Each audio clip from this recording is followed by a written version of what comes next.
Spring, Colorado. Here we go. The Bell and Pollock Legal Show. Gary Bell, Brad Pollock. Welcome to Car Accidents 101, Part 3. What is our series on Car Accidents 101? Listen, we're taking you through the steps, the actual steps of what you need to know when you have a car crash, car accident, trauma. It could be a truck accident, a bicycle accident. We are giving you the steps, and these steps can be found on our website, championsofthepeople.com. They can be found on our podcast, Legal Injury Hub podcast, wherever you get your podcasts. We're glad to do it. We started this series this year. We started, obviously, with Car Accidents 101, Part 1. Part 1 dealt with what you need to do before a car accident happens. And that was very important because there are ways you can protect yourself before you even have a crash. And we've said before, we're going to say again, the insurance companies have already developed their own strategy against you, and there hasn't even been a crash. You haven't been involved in an accident. But they know exactly what they're going to do when you are involved in an accident. They have their strategies. They have their game plan. What do you have? You've got Bell and Pollock. You've got our game plan. And now you have this entire educational series called Car Accidents 101, and we're going to go through this till the very end. Part 1 was what you do before an accident. Part 2 was what do you do at the scene. So listen, if you want to hear this, you can listen to our podcast. You're listening right now. But if you want a checklist, you can just go to our website, championsofthepeople.com, and it's right there on the homepage, Car Accidents 101. Click on that. Click on Car Accidents 101. And it will take you to part 1, 2, 3, 4, etc. And every time we do a new part, a new subject in the process of a car accident, car crash, we're going to post it on our website. We also do these podcasts, and you can find those at our podcasts on Legal Injury Hub, wherever you listen or take your podcasts, right? So we're almost on every venue on our podcast. You can do that, and we're glad to do it. So part 3 today, we're talking about what to do in the first 2 days after you have an accident. Look, we're trying to do this think of this as a stairway, right? Let's call it the legal stairway to injury recovery. Let's just call it that. If you're standing in front of a stairway, think about this. Are you going to take the first step, the second step, or are you going to jump to step number 8? Are you? Really? I don't think so. You're going to take step 1, 2, 3, 4. That's what we're doing for you. So you can either listen to the show now. You can re-listen to it on our website, championsofthepeople.com. You can re-listen to it or listen to it right here or wherever you get your podcast, Legal Injury Hub. And if you want the checklist, if you don't have time to listen to the show, if you want the checklist, go to our website, championsofthepeople.com, click on Car Accidents 101, go to the one you want, part 1, 2, 3, or 4, etc., and there's a checklist there you can click on.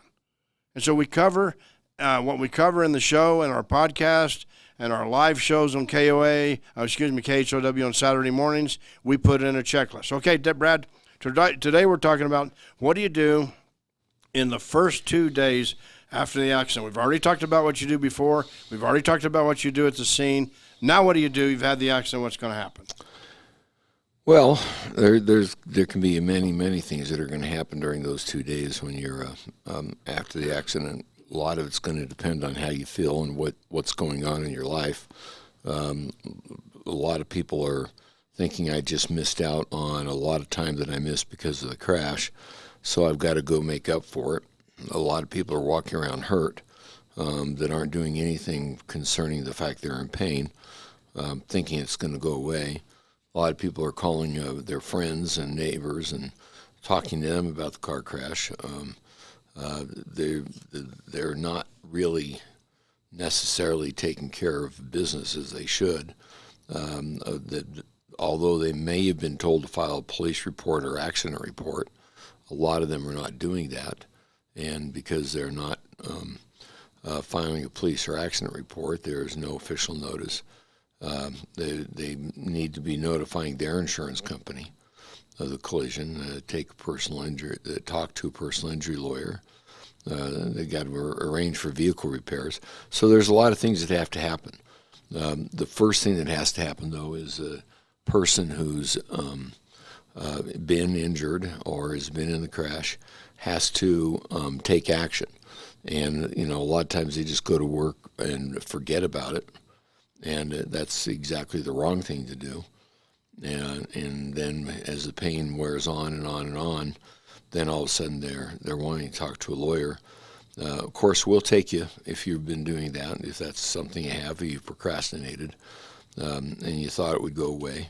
Well, I can relate to that. I understand that. I can see why people think it's going to go away. Does it help? Does it make it more legitimate? Does it seem more legitimate if you're asked, okay, you had pain the next day or you had pain for the next couple of days? Did you go see a doctor? And if you can at least say, well, I called to go see my doctor. And when I called to go see my doctor, they told me I can come in 3.5 months or, 2 weeks or 3 weeks or whatever it takes. But yeah, there are certain things you need to do, and it just makes sense.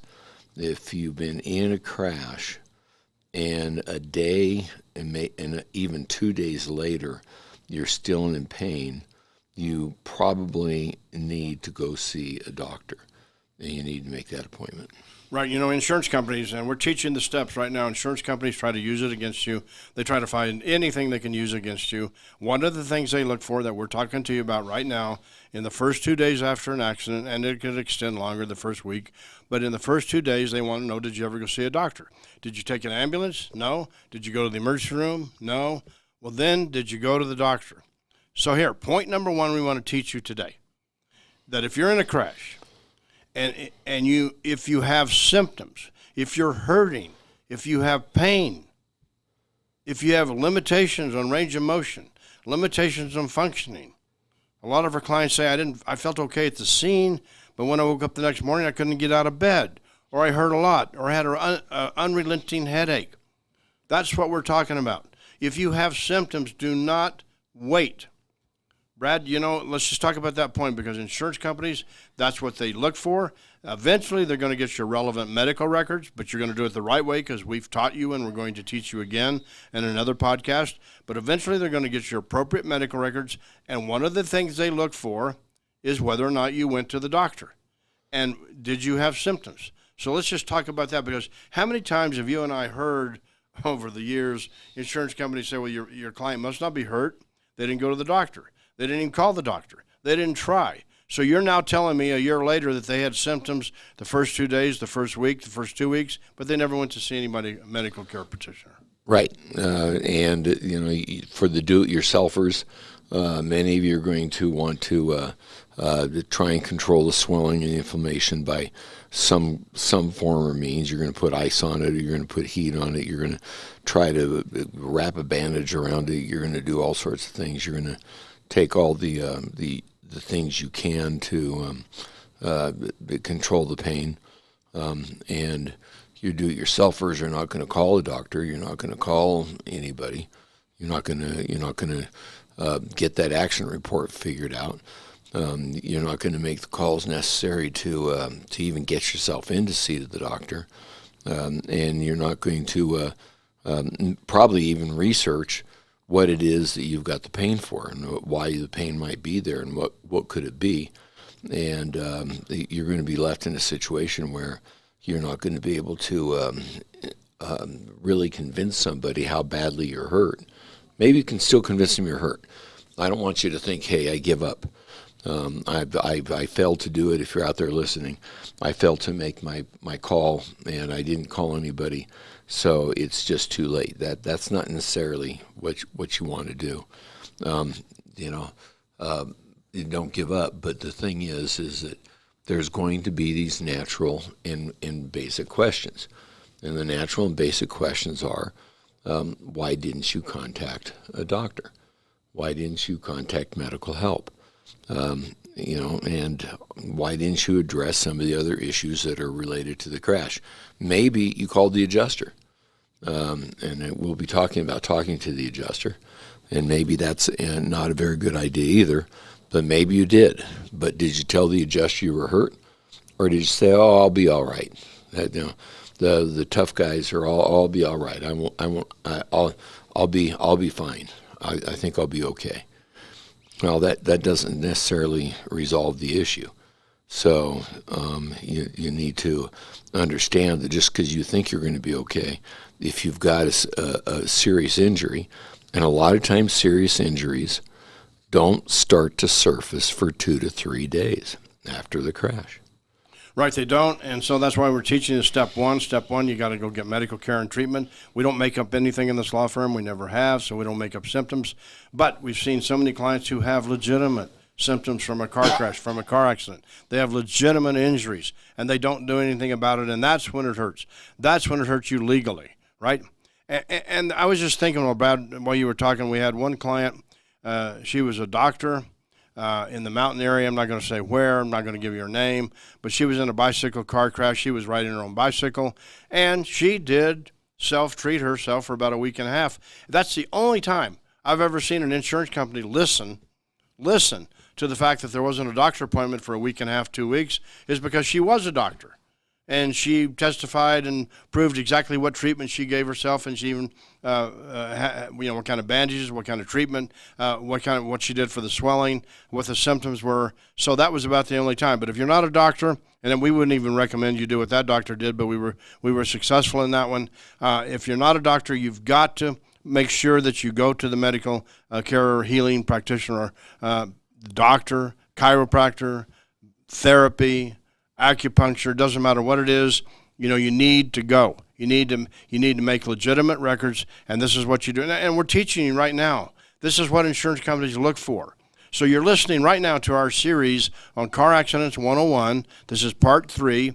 Part 3 is what do you do in the first 2 days after a crash, after an accident. We're taking you step by step in our series, Car Accidents 101. You can get this. You can listen to our live Saturday show every Saturday on KHOW at 7 o'clock in the morning. We cover it there. You can get it right here where you're listening on our Legal Injury Hub podcast, right where you get your podcast. You can also go to our website, championsofthepeople.com. And I'll tell you what, if you go there, you've got the KHOW show on the same subject, and you've got this podcast on the same subject in case you want to listen to anything again, hear it again. And you've also got a checklist for every part. 1, part 2, part 3, part 4, part 5. For every part that we do, we're going to have a checklist. So, Brad, point that we're trying to teach everybody today is that, if your symptoms don't show up the next day, don't think, I'm just going to wait a week. Don't think, I'm going to wait a week and a half. I think I can get through this. I think I can soldier my way through this. Because, Brad, how many times have we had insurance companies say, well, where are the records? Oh, there's no records for the first 2 days. There's no records for the first week. So therefore, we're going to reduce that, and our algorithm is going to reduce the payout to you, and you are costing yourself legitimate injury compensation when you do this. Well, sure. And a doctor can examine you for your injuries, and they can help treat them, and can mitigate maybe the pain that you've gone through. A lot of times the injury itself is going to have to run its course, but they can try and give you some painkillers, some medications that are going to help you with the pain. They may be able to start treatment a little sooner to start dealing with what the injuries are. They can tell you how to guard against some of the injuries you might get, or some of the pain you might have in the future, and some of the problems you might have. Seeing a doctor after the accident helps to confirm to the insurance company that your injuries are directly related to the accident, a lot of people aren't going to find an excuse for you, saying, wait a minute, you were just in this crash. Yes, at the scene, you tried to take care of all the events, but you were just in this crash. And within a few days, you started having this pain, but you didn't relate the pain to the crash, or you didn't relate to the pain to the need for medical care.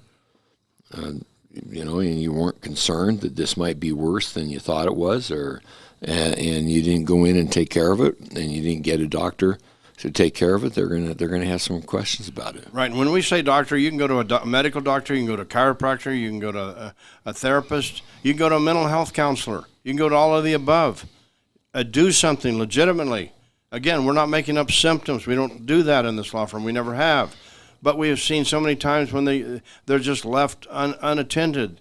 They're left unannounced. They're just left, and the person's going to suck it up. And I'll see if I can get through a week and a half. And that's going to be deadly to your legal game plan. You know, Brad, let's talk a minute. The sad part of what we see in our law firm for years, is people that do that, and we can still help you. Like Brad said, we can still help you. Give us a call at 303-795-5900 or go to our website, championsofthepeople.com. That's championsofthepeople.com.